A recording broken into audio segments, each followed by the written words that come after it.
My belief in the sanctity of marriage was, in retrospect, a beautiful and naive delusion. I had built my world on the foundation of unshakable trust, convinced that the love Natasha and I shared was a fortress against any storm. My name is Theo, and this is the story of how my 6-year-old daughter, a small, innocent girl with an off-key hum and an eye for missing crayons, became the unexpected key to unlocking the greatest betrayal of my life. For 8 years, Natasha and I had been a seamless unit, a family woven together by shared dreams and a daughter who was the embodiment of our love. When her cousin Delilah announced her wedding, a lavish 3-day affair in a Napa Valley resort, it felt like a celebration of our own little happily ever after. Our daughter Lily was particularly thrilled.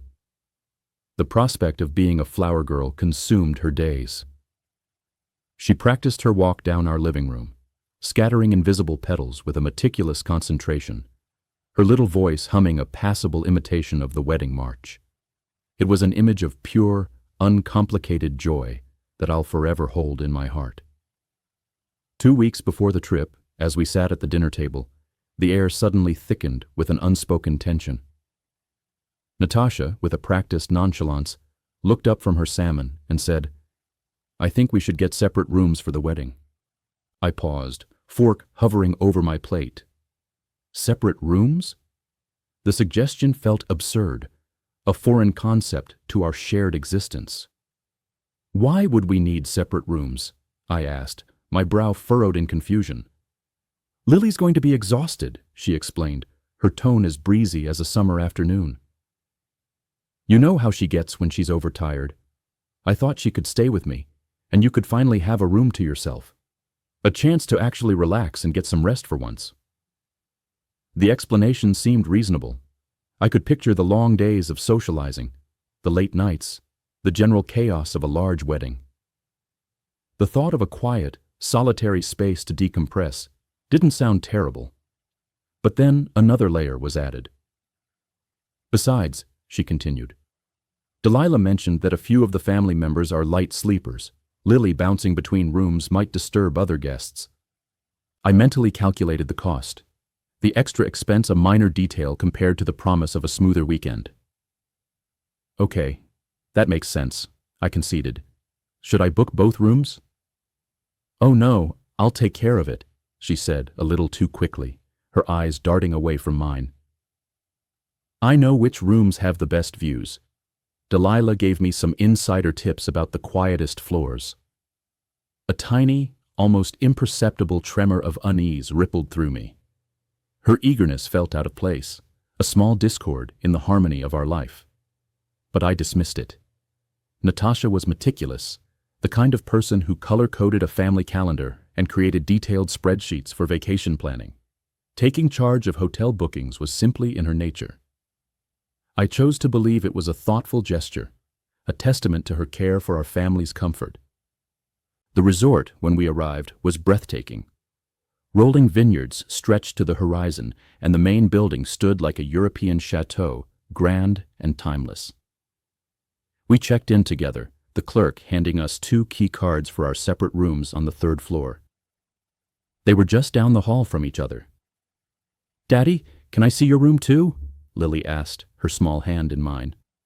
"Of course, sweetheart," I replied. "We'll get Mommy settled first, then we'll check mine out." Natasha's room was a vision of luxury. Floor-to-ceiling windows overlooking the sun-drenched vineyards, a massive king-sized bed, and a marble bathroom that felt like a private spa. Lily immediately pressed her nose against the glass. "Look, Daddy, the grapes are like little green dots," she squealed.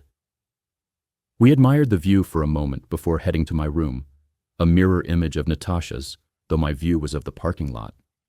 I didn't mind. I wasn't there for the scenery. The welcome party was a lively affair on the resort's terrace.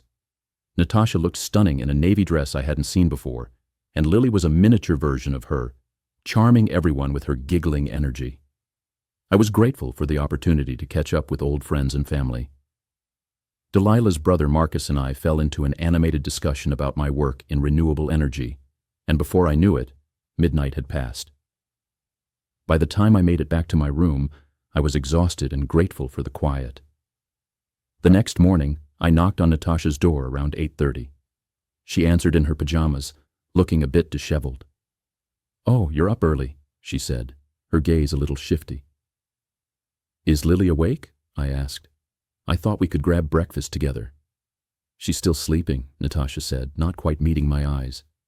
"You know how she is when she's overtired. Why don't you go ahead and eat? We'll catch up with you later." It was strange. Lily was a morning person, but I chalked it up to the excitement and the new environment. I ate breakfast alone, my mind replaying our brief conversation. The odd feeling returned, a faint whisper I couldn't quite decipher. I spent the morning wandering through the vineyards, trying to push the unease aside and enjoy the peaceful serenity. The day passed in a blur of wedding activities, a wine tasting, a property tour, and a long, drawn-out rehearsal dinner. Lily was a whirlwind of energy, her laughter echoing through the halls. The evening ended much like the one before. Natasha took Lily back to their room, and I stayed up talking with other guests, enjoying the rare opportunity for uninterrupted adult conversation. Sunday, the day of the wedding, arrived. I knocked on Natasha's door around 10 a.m., intending to suggest a family breakfast. This time, it took her longer to answer. When she finally did, she was wearing a silk robe I didn't recognize, its floral pattern a stark contrast to her usual loungewear. "New robe?" I asked, a fresh wave of confusion washing over me. She glanced down, a flash of panic in her eyes. "Oh, this," she said, forcing a casual tone. "I packed it special for the trip. Thought I deserved something nice for the weekend."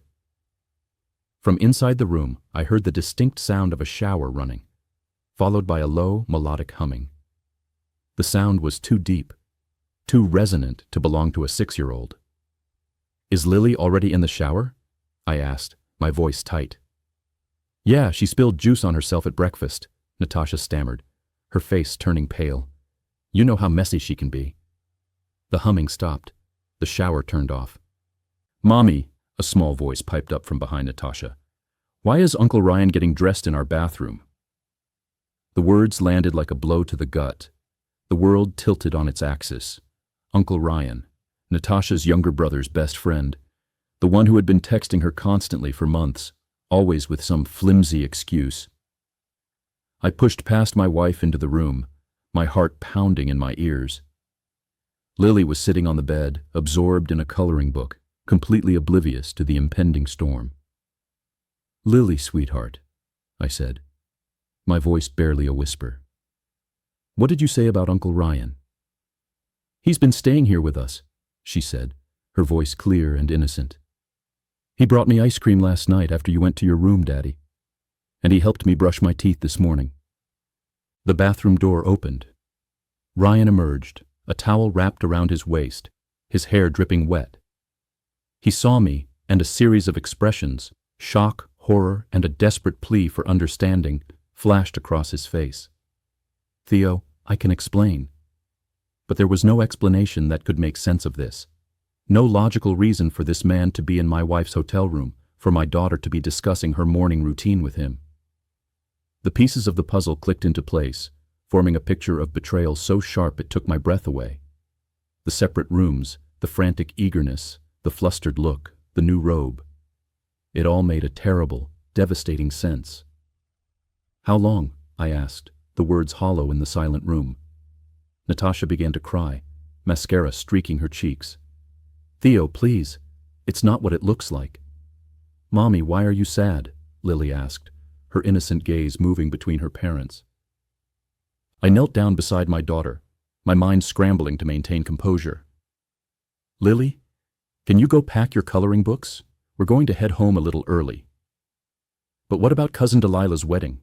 she asked, her bottom lip trembling. "I'm supposed to throw the flowers." "I know, sweetheart," I said, my voice thick with emotion. "There's been a change of plans." As Lily reluctantly began gathering her things, I turned back to Natasha and Ryan. He had finally put on clothes, but he still looked like a ghost, his bravado gone. "How long has this been going on?" I repeated, my voice now laced with a cold fury. 6 months, Natasha whispered, Maybe 7. I didn't plan for this to happen, Theo. It just did. 7 months. 7 months while I worked 12-hour days to pay for family vacations and her daughter's tuition. 7 months while I planned surprise date nights and anniversary dinners. 7 months while I blindly trusted the woman who was systematically dismantling my life, piece by piece. Is this why you wanted separate rooms? I asked, the irony a bitter taste in my mouth. So you could spend the weekend with him while I played the clueless husband? It wasn't supposed to be like this, Ryan finally spoke, his voice shaky. I was going through my divorce and I needed support. We were just friends at first, I swear. We were going to tell you after the wedding, Natasha added, a fresh wave of tears rolling down her face. We didn't want to ruin Delilah's big day. The audacity was breathtaking. They were concerned about ruining a wedding while they were in the process of destroying a marriage and traumatizing my daughter. Daddy, I can't find my purple crayon, Lily announced, her voice a small, urgent plea that cut through the thick air of betrayal. I helped her find it, my hands shaking as I packed her small suitcase. Natasha continued to plead, to explain, to offer solutions. We can work through this, Theo. People make mistakes. Marriages can survive affairs. We can go to counseling. But as I looked at my daughter, her small face creased with concern, and then at my wife standing there in another man's robe, I knew there was nothing left to save. The trust was gone. The foundation of my world had crumbled. The woman I had loved and trusted had been living a lie, a secret life of deception while I had been so blindly devoted. We're leaving, I said simply, the finality of the words settling over me. Lily and I are going home. You can't just take her, Natasha cried. We need to talk about this rationally. We needed to talk about this 7 months ago, I said, my voice cold and hard.